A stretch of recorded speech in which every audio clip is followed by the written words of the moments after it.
હાય, મારું નામ છે નેહા અને હું એક હાઉસવાઈફ છું.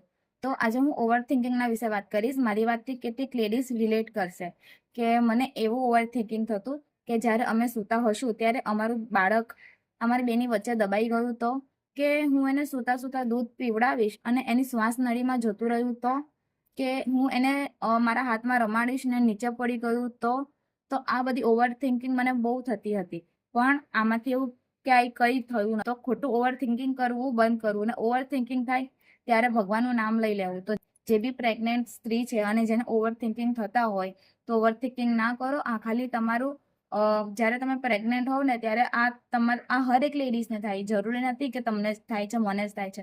હરેક લેડીઝને ઓવરથિંકિંગ થાય, કેમ કે એ એના બેબીને લઈને બહુ પોઝેસિવ હોય એટલે. તો મારો વિડીયો અહીં સુધી જોયો હોય તો મારી ચેનલને સબસ્ક્રાઇબ કરજો, અને કેટલીક ન્યૂ મોમ છે પ્લીઝ મને કમેન્ટ કરજો. મળે તમને બીજા વિડીયોમાં. રાધે રાધે.